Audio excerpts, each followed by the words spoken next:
बार बार शहर आ रहे हैं 6 महीनों से, और प्रशासन पर, चाहे वो महानगर पालिका आयुक्त हो, चाहे हेल्थ ऑफिसर हो, चाहे महसूल डिपार्टमेंट हो, तहसीलदार हो या पुलिस डिपार्टमेंट हो, वो एक सियासी पार्टी के नुमाइंदे हैं, माजी खासदार है, और उन्हीं के डिमांड के ऊपर एसआईटी बनी है।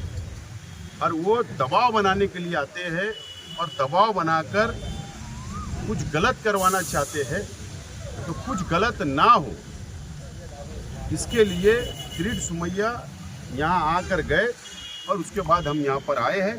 कमिश्नर साहब, एसपी साहब से हमने बात की है, और जो हमारी बातचीत हुई है तो प्रशासन ने हमको यकीन दिलाया है कि कुछ भी गलत हम लोग नहीं करेंगे।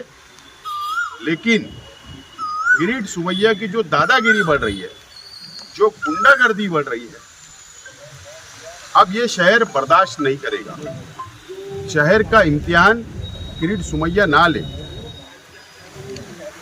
इसके लिए 14 तारीख को बरोज पीर सोमवार को एडिशनल कलेक्टर ऑफिस के बाहर माइनॉरिटी डिफेंस कमेटी का एहतजाजी धरना होगा।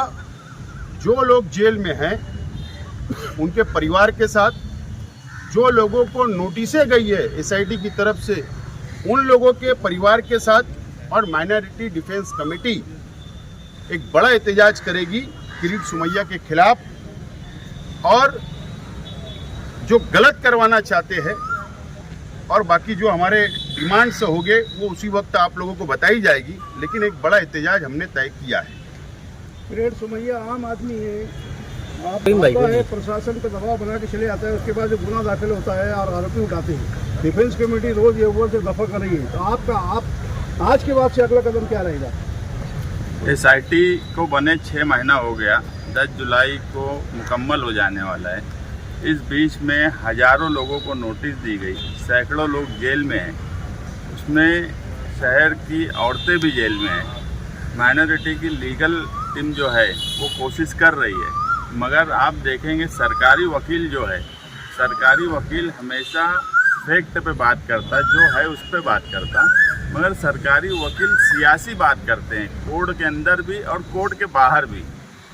और किरीट सोमैया भी मुसलसल सियासी तौर पर प्रेशर कर रहे हैं, सियासी तौर पर मालेगांव शहर को और यहाँ की माइनॉरिटीज़ खास तौर से मुसलमानों को तकलीफ देने का काम कर रहे हैं। और हमने ये तय किया कि अब कहीं ना कहीं तहरीक की तरफ जाना चाहिए। 6 महीना हो गया, कोई बांग्लादेशी, कोई रोहिंग्या, कोई पाकिस्तानी नहीं मिला। हम कल भी यही बोलते थे कि एसआईटी की जब रिपोर्ट आएंगी, दूध का दूध और पानी का पानी हो जाएगा। अगर वक्त पे एसआईटी की रिपोर्ट आ गई तो आप ये बात मानना कि ये इसमें कुछ नहीं मिला। अगर वक्त बढ़ाया गया तो क्यों बढ़ाया गया, ये समझने का सवाल है। इसीलिए अभी आसिफ शेख साहब ने कहा कि एक बड़ा एहतजाज होने वाला है 14 जुलाई को पीर के दिन सुबह 11 बजे, जिसमें शहर के मर्द और ख्वातीन की बड़ी तादाद रहेंगी। और जो नोटिस जिनको जिनको मिली है वो तमाम ही लोग उस धरने में आए, ताकि ये एक मैसेज दिया जाए कि 6 महीने में भी यहाँ कोई रोहिंग्या नहीं मिला, इनकी ना चार्जशीट में मिला, ना इनकी एसआईटी की रिपोर्ट में मिला। इसलिए ये एहतजाजी धरना बहुत अहम है, और कहीं ना कहीं जो सरकार को जो करना चाहिए वो सियासी तौर पर किया जा रहा है, उसका जवाब होगा। एसआईटी की टीम ने चार्जशीट के अंदर भी कहा कि ये कोई बांग्लादेशी और कोई रोहिंग्या ही नहीं है, उसके बाद भी एफआईआर का सिलसिला शुरू है। सिर्फ दबाव में हो रहा, सिर्फ चीटिंग जो हुई है पेपर की कि कोई कागज़ इधर हो गया उधर हो गया, यही सब चार्जशीट में भी है, यही सब एसआईटी की रिपोर्ट में भी आने वाला है। बाकी कुछ नहीं आने वाला है। मगर बार बार एसआईटी की एक नोटिस के लिए किसी की मदद नहीं की, ये बात सच है। हमने मुसलसल मदद की, उसी का नतीजा है कि जिस तरह का दबाव बनाया गया था, अब मान लो कि कई 100 लोग जेल में होते, वो माइनॉरिटी डिफेंस कमेटी की ही मुसलसल 6 महीने से कोशिश है। एसआईटी के बाद जो हम देखते हैं कि पेपर सही है नहीं है, ये हमारी ही कोशिश है कि आज वो माहौल नहीं बना, लेकिन जिनकी जिम्मेदारी थी उन्होंने इस शहर में एक नोटिस के लिए भी किसी की मदद नहीं की। जिसकी आसिफ भाई, जिम्मेदारी थी उसी शकील भाई, के ऊपर ये बोलना है। आसिफ भाई, आपने कहा कि कल मालेगांव हमने आप ही की है। फालतू बात है, मालेगांव- फालतू बात का जवाब भी नहीं देने। मालेगांव महानगर पालिका किसी दबाव में ना आए, लेकिन जब भी क्रेड सुमैया आते हैं महानगर पालिका दबाव में आ जाती है और किला पुलिस स्टेशन की एफआईआर दबाव का ही नतीजा है। एक बात समझ लो, जो किला पुलिस स्टेशन की एफआईआर हुई है वो तहसीलदार ऑफिस बोलता है कि जो दाखले यहाँ से गए, जवाब गया, वो हमारी दस्तखत नहीं है। कमिश्नर कॉरपोरेशन ये बोलती है कि ये तहसीलदार से आया हुआ जवाब है।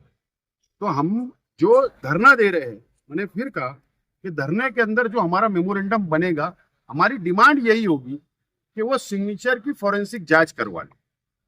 दूध का दूध और पानी का पानी हो जाएगा। तो ये एक दूसरे के ऊपर ये ढकेल रहे हैं। तो हम भी यही डिमांड करने वाले हैं और कानूनी रास्ता में तो हमारे पास है। आप लोग देखिए, मैं आप चैनल के माध्यम से आप लोगों की जानिब से शहर की आवाम को और जिन लोगों के परिवार जेल में है, मैं उनसे ये बात कहना चाहता हूं कि हम लोग मुसलसल पहले दिन से हमारा लीगल सेल, एडवोकेट अजीम खान, एडवोकेट आरिफ साहब, एडवोकेट तौसीफ और अभी हमने मर्चेंट वकील को ज्वाइन किया है। हम लोग लड़ रहे हैं, लेकिन बीच में वेकेशन आया, जज लोगों की ट्रांसफर हो गई। अभी इस हफ्ते के अंदर उम्मीद है कि तमाम ही लोगों की जमानत की जो अर्जी हमने दाखिल की है उसके ऊपर हेयरिंग मुकम्मल हो जाएगी। हमें उम्मीद है कि नतीजा अच्छा आएगा, फैसला अच्छा आएगा, और न तो हमारी लड़ाई हाईकोर्ट तक तो हमारी जाने की तैयारी है। और ये शहर के आवाम को भी हम यकीन दिलाना चाहते हैं कि ये लड़ाई हर हाल मर अब रास्ते के ऊपर भी आई है और हम लोग कोर्ट के जरिए भी इसको लड़ेंगे। आह्वान करना चाहेंगे कि जो लोग आपकी इस लड़ाई में डिफेंस कमेटी के साथ शहर को, जो लोग जेल में हैं उनको बचाने के लिए, जिन पर एलिगेशन है उनको बचाने के लिए, और भी लोग आपके साथ अगर आना चाहते हैं उनके लिए क्या कहेंगे? जिनको हमदर्दी होगी वो जरूर आए। ठीक है।